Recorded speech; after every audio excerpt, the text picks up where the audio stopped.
ప్రభు అయిన యేసుక్రీస్తు నామములో మీ అందరికీ శుభములు.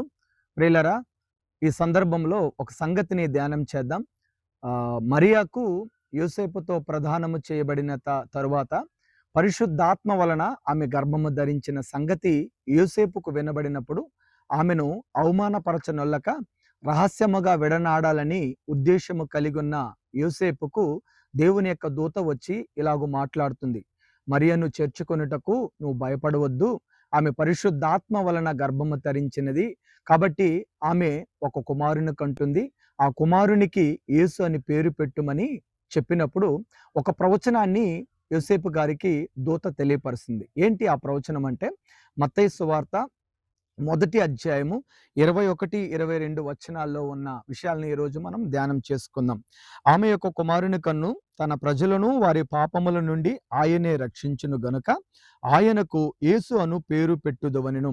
ఇదిగో కన్యక గర్భవతి కుమారుని కనును ఆయనకు ఇమ్మానుయేలును పేరు పెట్టుదురు అని ప్రభువు తన ప్రవక్త ద్వారా పలికిన మాట నెరవేరినట్లు ఇదంతయు జరుగును. ఇమ్మానుయేలును పేరునకు భాషాంతరమున దేవుడు మనకి తోడని అర్థము. ప్రియులరా, ఈరోజు ఈ వాక్యములో ఉన్న సారాంశాన్ని ధ్యానం చేయడానికి ప్రయత్నం చేద్దాం. ఇక్కడ యోసేపుకు ఒక ప్రవచనాన్ని గుర్తు చేస్తుంది దూత. ఇజ్రాయేలు ప్రజలకి సుమారుగా క్రీస్తు పూర్వం 700 సంవత్సరాల్లో యెషయా భక్తుని ద్వారా ఆ ప్రజలకి, యూదులకి తెలియచేసిన ఆ ప్రవచనాన్ని ఇక్కడ యోసేపు గారికి గుర్తు చేస్తుంది. ఏంటి ఆ యొక్క తెలియచేయడము, అతనికి మరలా ఆ విషయాన్ని గుర్తు చేయడం ఏంటంటే, దానికి ఆయనకి జ్ఞాపకం వచ్చుమన్నట్లు ఆ దూత చెప్పే విషయం ఏంటంటే, ఇదిగో కన్యక గర్భవతి కుమారుని కనును ఆయనకు ఇమ్మానుయేలును పేరు పెట్టుదురు అని ప్రవక్త ద్వారా పలికిన మాటను గుర్తు చేస్తుందన్నమాట. అసలుకి ఇమ్మానుయేలును పేరునకు ఏంటి అర్థం అంటే, భాషాంతరమున దేవుడు మనకి తోడని అర్థం అంటుంది. దేవుడు మనకు తోడని అర్థము అంటే ఆ సారాంశాన్ని యోసేపు భక్తుడికి దూత తెలియపరుస్తుంది. అసలు ఇమ్మానుయేలును పేరునకు భాషాంతరమున దేవుడు మనకి తోడని అర్థం అనే విషయాన్ని మనం గమనిస్తున్నాం. ఒకసారి ఈ మాట అంటే దేవుడు మనకి తోడని అర్థము అనే మాటను అసలు ఈ ప్రవచనంలో ఉన్న అసలు జరిగిన చరిత్ర ఏంటి అనేది కాస్త మనం వెనక్కెళ్ళి మనం ఆలోచించినప్పుడు అప్పుడు జరిగిన సంగతులను మీకు పరిచయం చేయాలని, అప్పుడున్న సంగతులను మీకు తెలియజేయాలని ఇష్టపడుతున్నాను.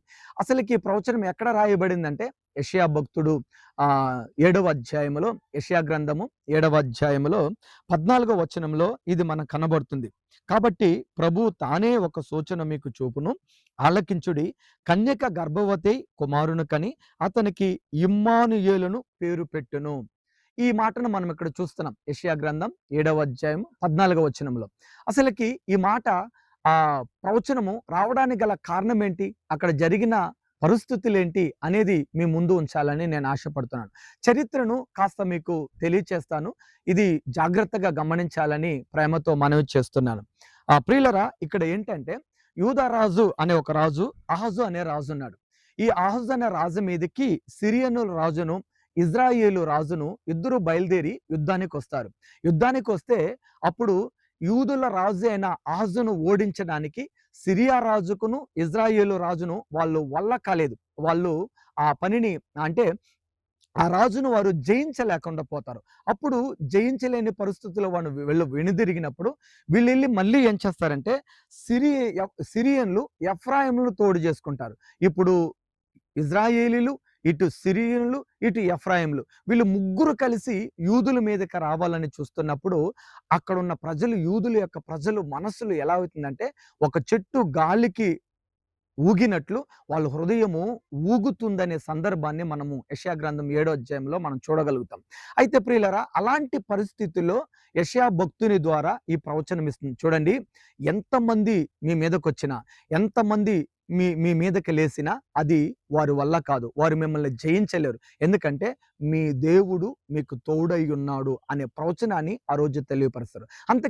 ఇంతకీ మీ దేవుడు మీకు తోడై ఉన్నాడంటే ఎవరైనా మన ప్రభువు అయిన యేసుక్రీస్తు. మన ప్రభువు అయిన యేసుక్రీస్తు ఈ లోకములో ఉన్న ప్రజలందరికీ ఆయన తోడుగా ఉంటాడు. ఈ రోజుల్లో కూడా ప్రియులారా చాలా మంది ఎలా ఉంటారంటే ఎవరైనా వారి మీదకి వ్యతిరేకంగా లేసినప్పుడు, ఎవరైనా వారికి హాని చేసినప్పుడు, ఎవరైనా నష్టపరిచినప్పుడు, లేదా ఇంకేమైనా అసూయ కలిగి చేతబడి శక్తులు ఇలాంటివి ఏమైనా వారి కుటుంబానికి చేసినప్పుడు ఎదుటి వారిని చూసి ఈ రోజులు అనేకులు ఏమైపోతారంటే గుండె ఆరిపోయే పరిస్థితి వస్తది. గుండె బద్దలైపోయే పరిస్థితి వస్తది. నీరసిల్లిపోతారు. ఇంకా చెప్పాలంటే శత్రువులు తీసుకొచ్చే సమస్యలను చూసి ఈరోజు చాలా మంది ఏమైపోతున్నారంటే ప్రియులారా ఏమైపోతున్నారు చాలా నీరసిల్లిపోతున్నారు. అలాంటి సందర్భంలోని దేవుడు యూదులకి ఒక గొప్ప ప్రవచనాన్ని ఇచ్చాడు. గొప్ప వాగ్దానం ఇచ్చాడు. గొప్ప భరోసాని ఇవ్వగలిగినాడు. ఏంటంటే ఇదిగో ఇమ్మానుయేలు అనే ఒక దేవుడు మీకొస్తాడు.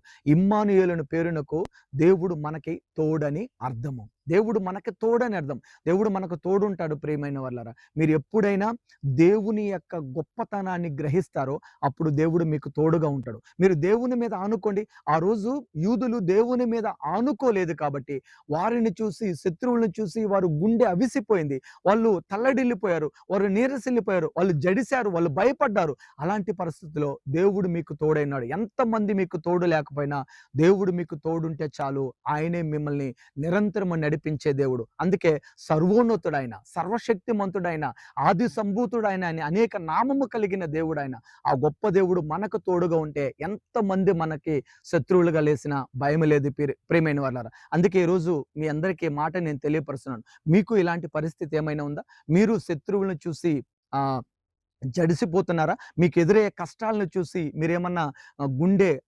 జల్లుమంటుందా? గుండె జారిపోయిన పరిస్థితి ఏర్పడుతుందా? అయితే ఈరోజు మీ అందరికీ చెప్తున్నా, ఇమ్మానుయేలు అనే దేవుడు మనకు తోడై ఉన్నాడు. ఇమ్మానుయేలు అనే దేవుడు మనకి తోడై ఉన్నాడు. ఆయన మనకు తోడుంటే ఏ భయం లేదు ప్రేమలా. కాబట్టి ఈ దినాలలో యేసుక్రీస్తు నీకు తోడుగా ఉంటే, ఇమ్మానుయేలు అనే దేవుడు నీకు తోడుగా ఉంటే ఆయన ఏ కొరత మనకు ఉండదు ప్రేమైన వల్ల. ఆయనే నిరంతరం మనకు తోడై ఉండును గాక. కాబట్టి ఈరోజు ఇమ్మానుయేలు అనే దేవుడు మనకు తోడై ఉన్నాడని ధైర్యముతో మన సమస్యల నుంచి ముందుకు కొనసాగుతూ విజయవంతంగా ఈ భూమిని మీద యాత్రను కొనసాగించుదాం. దేవుడు మనందరిని దీవించును గాక. ఆమేన్.